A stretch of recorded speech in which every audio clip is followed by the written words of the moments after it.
BNP Paribas, partenaire des plus belles histoires de Roland-Garros, aux côtés des ramasseurs de balles depuis plus de 50 ans. Quick question about clay. You've had a little bit of a breakthrough this year and in good form. I just wanted to ask you about your movement in general, the evolution of your movement on the surface. How have you approached it? How has it evolved over time? And what are the things you maybe find challenging or enjoyable about it? I don't know if I'd be able to answer you specifically about movement on clay. I do think my movement overall has gotten better, so I can only answer you on that. But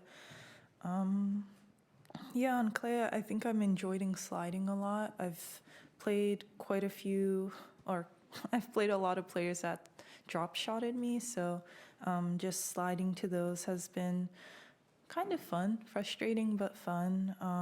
And yeah, just overall transitioning on using power to be fast on the surface. It's been a really good learning experience.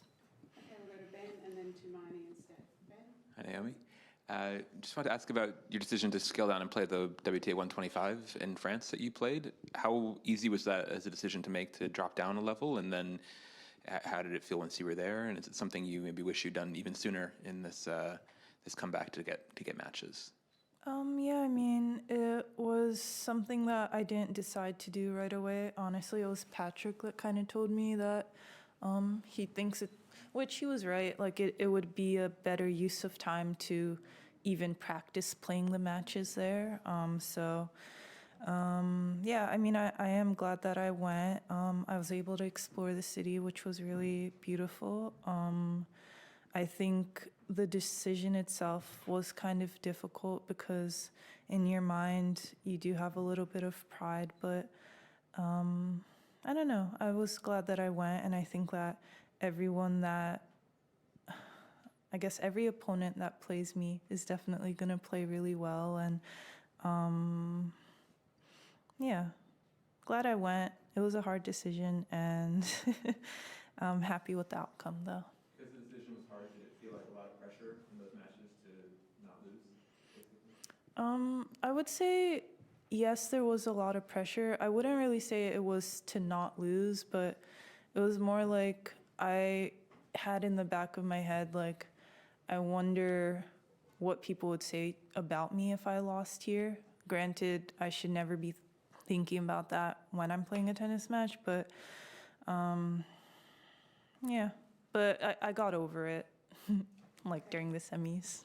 All right, to Marnie, just so they can see, and then Steph, and then Howard. Yeah. Hey Naomi, I saw your post today about 5 a.m. wake-up call. I'm curious, could you just explain what it's like to have a 5 a.m. anti-doping wake-up call? And also I've heard from some players that they find themselves in quite weird positions with anti-doping, where when they can't produce a sample, they've got someone chilling with them on the couch while they're waiting. Have you had any kind of weird experiences like that?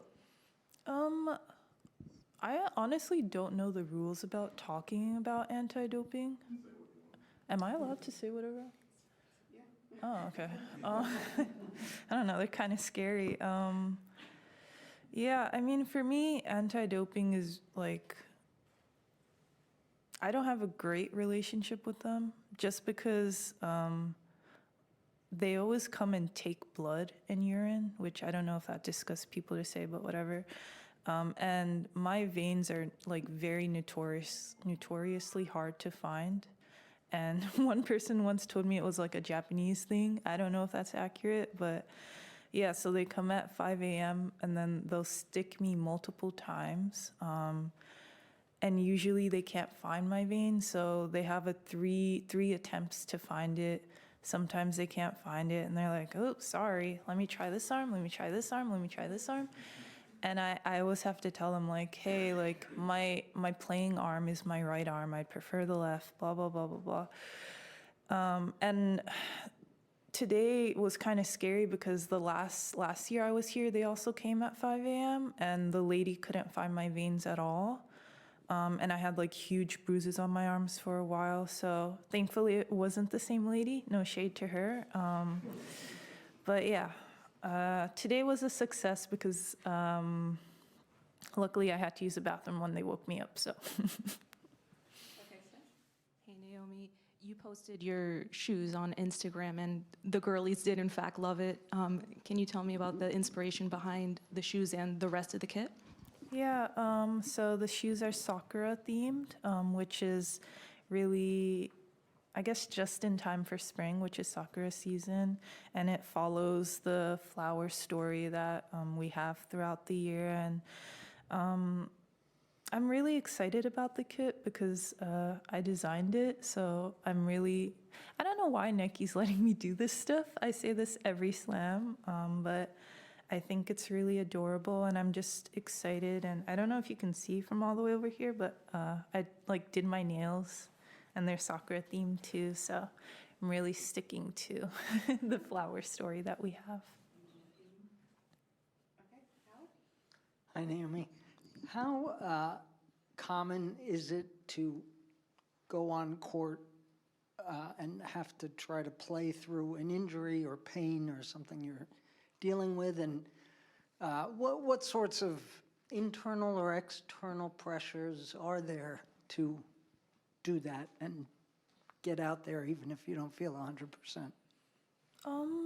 I mean, I think it depends on the level of injury or where your head's at. I think for me, can rarely count the number of times that I felt perfect on the court. But I do know I'm the type of person that if I'm injured, I can almost play better, not physically better, but mentally I'll know that, hey, this something's bothering me, so I have to give it all my energy into this single point time and time again. So actually I've won, I want to say 2 of my slams when I was injured, just because I knew that I had to lock in every match. Yeah, I think it really depends on the person.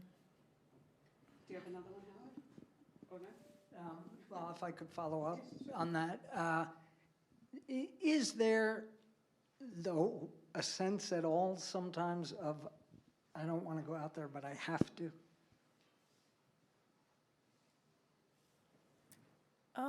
For me, not recently. Back in the old days, yeah, probably. But now, no, I think I'm enjoying the time more. I'm enjoying seeing the newer players coming up, and I don't know, it feels like the circle of life a little bit. And I think for me, I know that I came back and I'm choosing to spend this time away from my daughter in order to attempt to achieve things. So I have to make the most out of that time. And coming here or playing any tournaments without a positive mentality would just be pointless. Okay, we'll do one more in English. Anyone? Yeah. Oh, up the back, yeah. Yeah, sorry, Simon. Okay, with my hands tied now. Naomi, when you said you were waking up at 5 a.m., is that the time you give for your whereabouts time, or is that totally So random? what had happened was, Because that's pretty crazy. yeah, no, it's always between 5 and 6, but I think for me, when I was younger, there was a couple times I missed my time slot because I would go to practice, and then they would call and I would try to turn back around and go to the hotel. So I always knew that 5 and 6, there's no way I'm practicing or driving to the site, because I do practice quite early. Sometimes I practice at 8 or 9. But 5 and 6 is a safe spot. But I'm always shocked when they come the day before the slam. It's a little startling for me, but I should expect it at this point.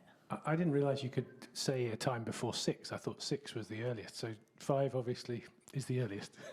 Maybe there's someone that chooses 3. I don't know, but typically, yeah, I think we have the whole 24 hours, right?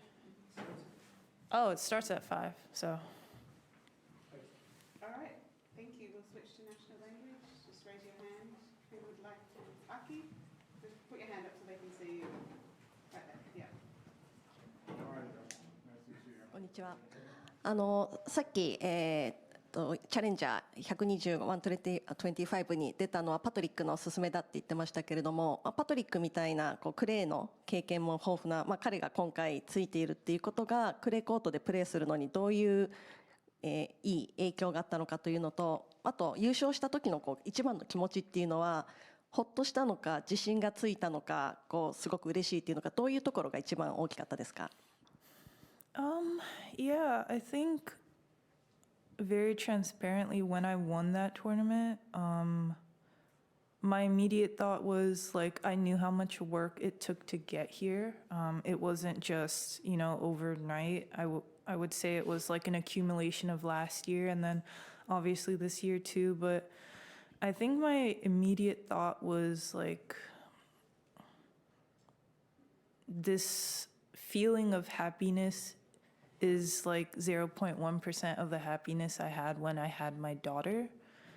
So, like it's very hard to describe just because I know there was some dialogue on that and, maybe like I'll try again to compare it when I like win a bigger tournament. But yeah, I just immediately thought about my daughter and how happy she'll be to like play with the trophy because she likes to play with all the trophies. And yeah, Patrick's way of, I guess, teaching me on the clay court, I think we've gotten a lot better at defense. I think my defense has gotten better, my movement.